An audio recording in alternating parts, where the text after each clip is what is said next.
दोस्तों नमस्कार। वाराणसी के सिंगापुर कहे जाने वाले दाल मंडी में बुलडोजर गरजता उसके पहले ही इलाहाबाद हाई कोर्ट ने रोक लगा दिया और ये कहते हुए रोक लगा दिया कि 7 दिन के अंदर उत्तर प्रदेश शासन और बनारस प्रशासन दोनों ही स्पष्टीकरण कोर्ट में ला करके दिखाएं कि आखिर ये दाल मंडी क्षेत्र को जो चौड़ीकरण के नाम पर तोड़े जाने की बात कही जा रही है उसका आधार क्या है। तो हम आपको बता दें कि ये जो दाल मंडी क्षेत्र है ये विश्वनाथ कॉरिडोर से मात्र 100 मीटर के दूरी पर है और ये उत्तर प्रदेश सरकार का ये एक तरह से पावर प्रोजेक्ट है, मॉडल प्रोजेक्ट है। उत्तर प्रदेश सरकार ने ये जारी किया कि दाल मंडी के गली को चौड़ीकरण किया जाएगा इसका और इसको मॉडल सड़क बनाई जाएगी जो उत्तर प्रदेश की एक मॉडल सड़क के रूप में लोग देखेंगे।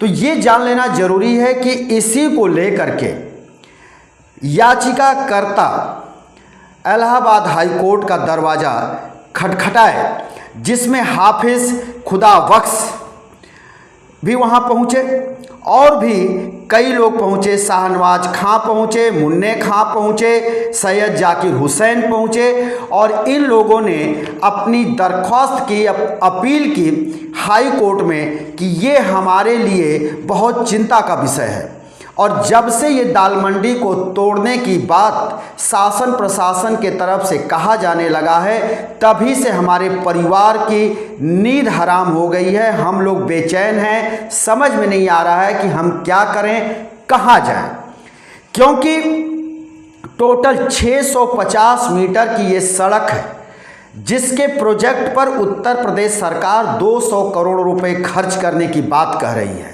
और इसको लेकर के इन लोगों ने हाई कोर्ट में कहा कि ये मामूली सी एक गली है। ये पूर्वी उत्तर प्रदेश, बिहार और नेपाल का ये एक प्रमुख बाजार है, होलसेल का बाजार है और मात्र मौजूदा समय में अधिक से अधिक ये 3 मीटर या 4 मीटर चौड़ी सड़क है, लेकिन भविष्य में उत्तर प्रदेश की मंशा है कि इसको 17.5 मीटर चौड़ा किया जाए। अगर ये 17.5 मीटर चौड़ा हो जाएगी तो हमारे घर, हमारी दुकान सभी चले जाएंगे, फिर हम रोजी रोजगार के लिए कहाँ जाएंगे, हमारे परिवार का पेट कैसे चलेगा। इसी को लेकर के ये लोग 2 पिटीशन दाखिल किए थे इलाहाबाद हाई कोर्ट में और इलाहाबाद हाई कोर्ट ने बुलडोजर चलने से पहले ये डर था दाल मंडी के व्यवसायियों में कि कभी भी इस बाजार पे बुलडोजर गरजने लगेगा और हम लोगों को सूचना तक नहीं दी जाएगी। लेकिन अब हाई कोर्ट की इस बात पर अब लोगों के अंदर कुछ खुशी और हर्ष देखा जा रहा है कि हाई कोर्ट ने फिलहाल रोक लगा दिया है अगली सुनवाई तक और 7 दिन में स्पष्टीकरण देना होगा उत्तर प्रदेश शासन और वाराणसी प्रशासन को, नगर निगम को। ये भी जानना आपके लिए बहुत ज़रूरी है कि ये लोगों ने हाई कोर्ट का दरवाज़ा क्यों खटखटाया। इन्होंने हाई कोर्ट का दरवाज़ा खटखटाया तो उसमें कहा कि जिस तरह से उत्तर प्रदेश में कभी भी कहीं भी बुलडोजर चला दिया जाता है वैसे ही हमको डर है कि हमारे इस बाज़ार पर भी बुलडोजर चला दिया जाएगा। ये 200 वर्ष पुरानी ये गली है दाल मंडी। 200 वर्ष पहले जब इस गली का निर्माण हुआ या इस गली को बसाया गया तो अंग्रेज़ों ने बसाया और अंग्रेज़ों ने इसका नाम रखा डॉल मंडी, यानी गुड़ियों का बाज़ार। गुड़ियों का बाज़ार इसलिए रखा कि इस मंडी में अंग्रेज़ यहाँ आते थे संगीत सुनने, ऐशो आराम के लिए आते थे। वैसे अंग्रेज़ जगह जगह भारत में भी उन्होंने इस तरह की व्यवस्था की थी जहाँ वो मनोरंजन के लिए जाया करते थे, वहाँ महिलाएं मनोरंजन कराती थीं। तो इसी तरह के ये दाल मंडी क्षेत्र रहा है। यहाँ तवाइफें भी रही हैं, बनारस की बड़ी से बड़ी तवाइफें यहाँ से रही हैं जो विश्वविख्यात रही हैं। इतना ही नहीं, भारत के आज़ादी में जब जद्दन बाई का नाम आया कि जद्दन बाई ने अपने कोठे की कमाई को स्वतंत्रता संग्राम सेनानियों को दान में दे दिया और कहा कि ये हमारी कमाई है, अपने गहनों को बेच दिया। ये जद्दन बाई ने ये किया था और रसूलन बाई ने किया था। इन लोगों ने अपने गहने को भी बेच करके पैसे दिया स्वतंत्रता संग्राम सेनानियों को कि हमारे इस पैसे से भारत को अगर आज़ादी मिलती है तो हम अपने सारी कमाई देने को तैयार हैं।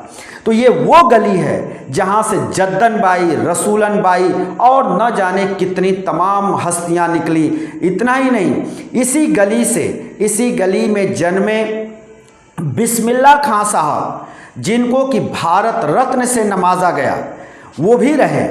और बिस्मिल्लाह खां जैसी हस्ती को देने वाली ये गली, इस गली में वो बाज़ार पनपता है, वो बाज़ार रंगीन होता है, उस बाज़ार की यहाँ पर विख्यात है, जहाँ के बाज़ार से उत्तर प्रदेश के तमाम ज़िले, बिहार के कई ज़िले और नेपाल के तक यहाँ के मंडी से सामान जाते हैं। यहाँ के खिलौने, यहाँ के कांच की चूड़ियाँ, यहाँ के शीशे, यहाँ के कपड़े और यहाँ के जूते, चप्पल, नक्काशीदार यहाँ के शेरवानी, और ये कहा जाए कि आज के समय में दुल्हन के लिए जो तैयार होता है लहंगा, वो सब की ये मार्केट है, सस्ती मार्केट है। इसको पूर्वांचल का एक सस्ता मार्केट कहा जाता है। बनारस के लोग भी इस मार्केट में इसीलिए जाते हैं कि दाल मंडी में चलने पर हमको सामान सस्ता मिलेगा। तो ये इस तरह की मंडी है। आज के समय में इस मंडी में बदलाव हुआ है। इस मंडी में आपको अब मोबाइल के एक्सेसरीज भी प्रमुखता से मिलते हैं। तो ये मंडी वो मंडी है, महिलाएं यहाँ पर अधिकतर मार्केटिंग करने जाती हैं। तो इस मंडी को उजड़ने से बचाने के लिए भी ये लोग गए हाई कोर्ट, और इनका मानना है कि अगर इस मंडी को तोड़ दिया गया तो हम कहाँ जाएंगे। टोटल जो मकान यहाँ पर सरकार के तरफ से अधिग्रहण की बात की जा रही है वो 189 मकान हैं, और 189 जो मकान चिन्हित किए गए हैं उसमें 1400 से 1500 छोटी बड़ी दुकानें चलती हैं, जिसमें से कि 90% दुकानें किराएदारों पर की है, जो किराएदारी करते हैं, किराए पर दुकान लेकर के छोटी छोटी दुकान चलाते हैं। अगर आप उस मंडी में जाएंगे तो उस मंडी में 3 फुट से लेकर के 30 फुट तक की दुकानें आपको मिलेंगी। जो जिसकी जैसी हैसियत है उस तरह से वो छोटी बड़ी दुकान लेकर के अपना कारोबार कर रहा है। और इसी से इससे जुड़े हुए कई और छोटे छोटे उसमें बाज़ार हैं। गलियों का बाज़ार है, नारियल बाज़ार है, हड़हा का सराय है जो इसके लिए फेमस है। कभी इसमें राजा रजवाड़े या फिर काशी के धनाढ्य लोग जाया करते थे। यहाँ पर घुघरुओं के छनक और तबले की थाप ढोलक की आवाज़ सुनाई देती थी। लेकिन अब ये मंडी अब वो नहीं रही है। अब ये मंडी पूरी तरह से व्यावसायिक मंडी है और यहाँ करोड़ों रुपए का प्रतिदिन व्यवसाय होता है। लोगों का ये भी कहना है, यहाँ के लोगों का, कि सरकार कहीं ना कहीं हमको प्रताड़ित करना चाहती है। सरकार ये दिखाना चाहती है कि देखो हम अल्पसंख्यकों के बीचों बीच हमने इतना चौड़ा रोड बना दिया, मॉडल रोड बना दिया। यही सब बातों को लेकर के, अपने डर को लेकर के, अपने भय को लेकर के, और कभी भी बुलडोजर चला दिया जाता है, इसी को लेकर के 2 पक्षकार हाई कोर्ट का दरवाज़ा खटखटाए थे और हाई कोर्ट में इसकी सुनवाई हुई, जिस पर हाई कोर्ट संज्ञान लेते हुए फिलहाल रोक लगा दिया है कि वहाँ न तो किसी तरह का बुलडोजर चलेगा, न किसी तरह की कार्रवाई होगी, न तोड़फोड़ होगा। और 7 दिन के अंदर सरकार को अपना पक्ष रखना पड़ेगा कोर्ट में। इस बात की आपको पूरी जानकारी होनी चाहिए कि ये डर कब से है, ये माहौल भय का कब से है दाल मंडी के व्यापारियों के बीच। तो ये है 17 दिसंबर 2024। 17 दिसंबर 2024 के दिन अचानक नगर निगम के अधिकारी, कर्मचारी, शासन प्रशासन, पुलिस के साथ एकाएक दाल मंडी पहुंच गए और वहां पे नापी करने लगे। दाल मंडी क्षेत्र की सभी मकानों की नापी कर ली गई, दुकानों की नापी कर ली गई, जिसमें 189 मकान, जिसमें 1400 से 1500 छोटी बड़ी दुकानें, ये सभी का नापी हो गया। अब इसी के बाद ये खलबली मच गई कि अगर ये बाज़ार चला जाएगा तो हम कहाँ जाएंगे, हम बेरोज़गार हो जाएंगे, हमारे घर के बच्चे भोजन कहाँ से पाएंगे, उनका भरण पोषण कहाँ से होगा। इसी डर को लेकर के हाई कोर्ट में ये मामला गया था। अब ये 20 मई तक सरकार को और वाराणसी प्रशासन को अपना पक्ष हाई कोर्ट में रखना होगा। फिलहाल ये रोक लगा दी गई है, जिससे वहाँ के लोगों में अभी कुछ राहत देखी जा रही है। लेकिन ये जान लेना जरूरी है कि अगर इस गली को चौड़ीकरण के तहत तोड़ा गया, बुलडोजर चलाया गया, तो इसके अंदर जो टूटने के जद में आएंगे वो 6 मस्जिद हैं, और जिसमें से कि 3 मस्जिदों का अपना एक इतिहास है। तो जो पहला मस्जिद है जिसका इतिहास बहुत बड़ा है वो है हाफिज़ खुदा बख्श की मस्जिद, जिसको लंगड़े हाफिज़ मस्जिद के नाम से भी जाना जाता है। ये बहुत पुराना, सैकड़ों बरस पुराना है मस्जिद, और ये काफ़ी प्रसिद्ध मस्जिद है।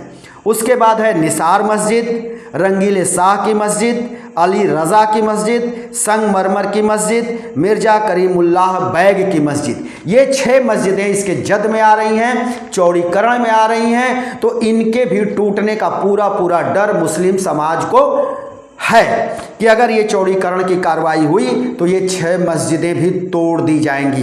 तो ये सब को लेकर के ये पक्षकार पहुँचे थे हाई कोर्ट, जहाँ से कि इनको राहत फिलहाल मिलती हुई नज़र आ रही है। आगे की कार्रवाई क्या होगी ये तो फिर कोर्ट से ही अब होगा। लेकिन अभी देखा जाए तो लोगों के बीच जो डर का माहौल है उसमें कुछ कमी जरूर आई है। ये भी आपको जान लेना ज़रूरी है कि ये जो मंडी है ये सिर्फ विश्वनाथ मंदिर के 100 मीटर के दूरी पर है। कहा जा रहा है कि इसके चौड़ीकरण को और मॉडल रोड बनाने के एवज़ में ये पहले कहा गया कि यहाँ के जो दुकानदार हैं उनको किसी तरह का मुआवजा नहीं दिया जाएगा। इसी को लेकर के दुकानदार भी आक्रोशित हैं। वो भी जो है हाई कोर्ट का दरवाज़ा खटखटाए कि आखिर हमारे शहरी क्षेत्र में दुकानदारों के पास कोई खतौनी नहीं होती है। दुकानदार होता है या फिर मकान मालिक होता है, उसके पास सिर्फ और सिर्फ क्या होता है, नगर निगम जो टैक्स वसूलती है उसी का कार्ड होता है, जिसको पीला कार्ड कहा जाता है, और यही होता है। तो हमको इसके आधार पर हमको मुआवजा दिया जाए, जबकि शासन प्रशासन से ये कहा गया कि नहीं, जिसके मकान की खतौनी होगी उसको मुआवजा मिलेगा और किसी को मुआवजा नहीं मिलेगा। इसमें एक बात और ध्यान रखने वाली है कि इसमें कहा गया कि ये जो मुआवजे की रकम है ये सबको नहीं दी जाएगी, और दी भी जाएगी तो दुकान और मकान जो तोड़ा जाएगा, प्रॉपर्टी जो तोड़ी जाएगी उसका तो मुआवजा दिया जाएगा, लेकिन ज़मीन का मुआवजा नहीं दिया जाएगा। ये पेचीदगी है कि मकान तोड़ेंगे तो हम उसका मुआवजा देंगे लेकिन ज़मीन का नहीं देंगे। तो ये सारे मामले जो है इस पिटीशन में हैं, जिसको लेकर के ये दोनों पक्ष जो है गया था हाई कोर्ट में, और हाई कोर्ट ने मामले की सुनवाई करते हुए फिलहाल के लिए इस पर रोक लगा दिया है। तो इससे अब ये साफ है कि अभी दाल मंडी के गलियों में बुलडोजर नहीं घुसने वाला है। ये एक राहत की बात वहाँ के व्यापारियों के लिए ज़रूर है। हम आने वाले वक्त में और क्या इसमें प्रगति होती है उसको भी लेकर आपके सामने हाजिर होंगे। तब तक के लिए शिवमूर्ति दुबे को दीजिए इजाज़त।